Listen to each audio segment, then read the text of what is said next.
cherubs. I hope you've had wonderful school holidays so far. Today is Anzac Day, so I thought I'd read you a story, a really beautiful story about Anzac Day, well, the Anzac Day Parade. It's really beautiful, and I think it's really important because this year we can't do our normal Anzac Day traditions that we read a story and we have chats with the people that we love to talk about the past and our Australia's history and why this day is so important. I've also got some little poppies that we can make together, and I can show you some other ideas for craft.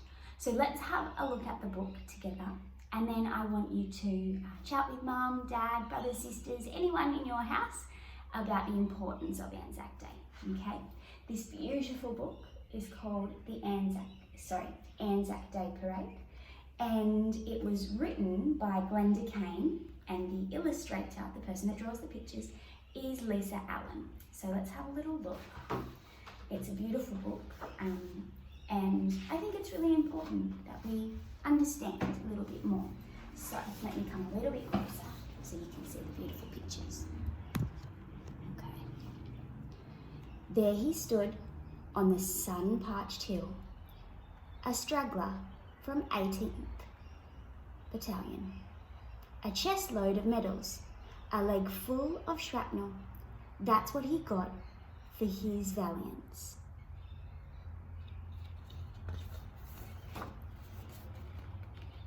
"60 years since he saw the battle, when 93 mates got blown away by cracking mortar and machine gun rattle.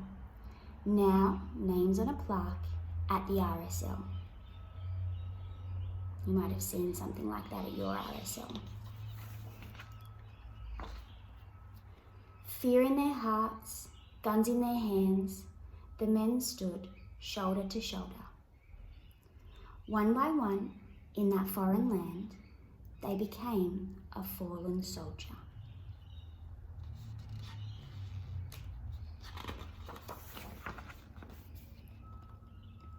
"Did you shoot them dead?" asked the bright-eyed boy.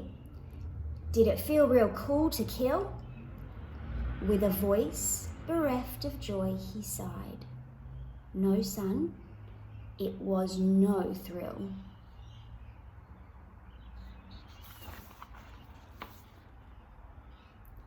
The boy thought that was that until the old man spoke some more, his eyes downcast to the grass on the hill. He said, "What a dirty war."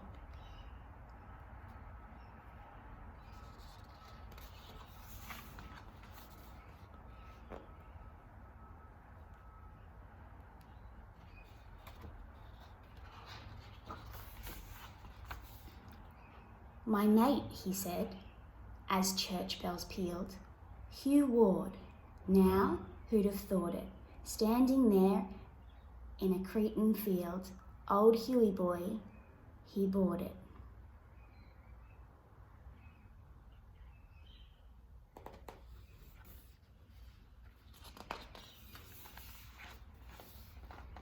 "Age won't weary him," he said, "but boy, it's wearied me."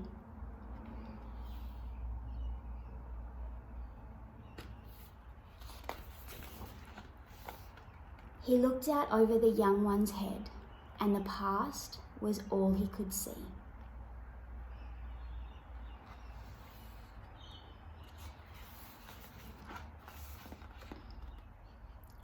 Now he shuffled off towards the RSL for a glass to drown his sorrows and toast the boys who've had their day.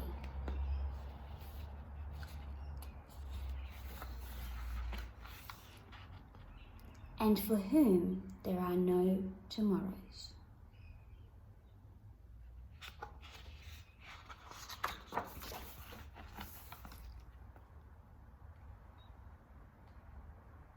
This says, "Let these panels never be filled."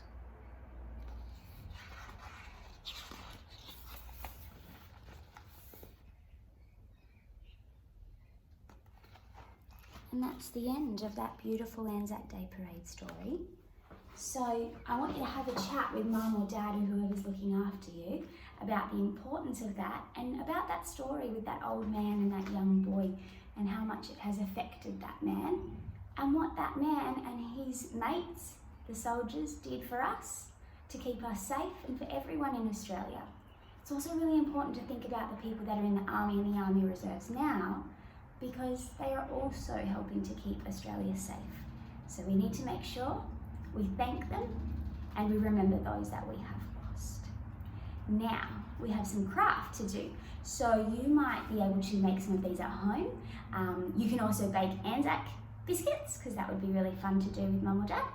You might make a wreath that looks something like this. There's lots of things on the internet that Mum or Dad could print off for you to colour in. You could also make it by making a shape that looks like this. Then cutting out some flowers, cutting out some leaves, and then sticking them onto this shape in whatever order you like, and then sticking a label that looks sort of like this onto it as well, so your end result is something like that. But you can do it however you want. Now, I'm not going to do that because that would take me a really long time to do in this video. So what I'm going to do is I'm going to draw a few poppies, show you a few ways to make poppies. So the first way that you can do it is just draw 2 flowers, 2 ordinary flowers that you like. So just the normal 5-petal flowers. Now it doesn't matter if they're not perfect, I'm just doing mine freehand. Then cut out those 2 flowers. Then once you've cut out your 2 flowers, I'll just do this very quickly. And remember, you are using scissors, so you need to be safe. And you need to make sure you're not walking around while you're using them. Then, and I'm using red paper because I have red paper, but if you don't have red paper at home, you can use white paper and you can colour it in red. That's really easy to do. It won't take very long. The poppies aren't big, but you could make lots and lots of poppies to decorate your house or your letterbox or the window or wherever you choose at home, maybe the balcony. Almost done.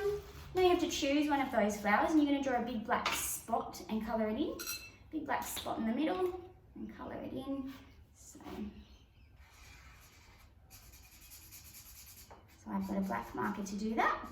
And then what I would need is glue to glue them on top of each other, but I'm going to glue them so they're not directly on top of each other. We want to see the 2 flowers, so I've got my 2 flowers and you're going to glue it so the petals are a bit uneven around each other. And that's a really, really easy way for you to make a poppy. So look, I've got my 2 flowers that I just drew with my hands, freehand, and I'm going to not line them up perfectly because we want to see both.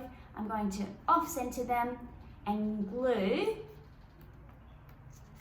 put some glue here, and stick the back of the poppy that I put the circle on, so that's at the top. And that's a really easy way for you to make a poppy. You could also, if you have pipe cleaners, you could also stick a green pipe cleaner on the back of that, or you can just stick them like that to the window or wherever you're going to decorate. The other way that you can draw a poppy is, it's a little bit more difficult, but you're going to give it 3 little petally bits, but they're a bit wobbly, so you've kind of got to try really hard to, now, they kind of almost look like shells once they join together, I guess, but it is quite tricky, so it might take a few practices. Now, I haven't done the best job, but I've given it a go. Kind of like that. So this is the shape that you're actually wanting to make. Okay, so you might be able to copy something like that and draw petals, and then that black bit in the middle is actually going to be coloured in black, and draw the little, I'm not sure what you call those, the little bits of pollen, I guess, so that you can decorate those. So that's a really easy poppy to make that you can do at home. You could make a wreath, you could make freehand poppies, freehand leaves, and make your own wreath. That would be really beautiful, and I think that's what I'll do today. But have fun doing it, and make sure you chat with Mum or Dad about why this day is so important, and why we need to remember those that kept us safe and thank the people that are still keeping us safe. Now there's a little ode that we read on Anzac Day, and you might have heard it, and you might be able to talk to Mum or Dad about that too. And it goes like this: they shall not grow old as we that are left grow old.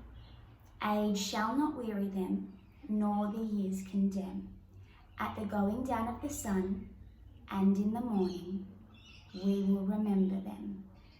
So have a chat with Mum or Dad about what all of that means. It's really important that we remember that those people that died for us at war, keeping Australia safe, they can't grow old, because when they were killed at war, they were a young man and they didn't get to grow old.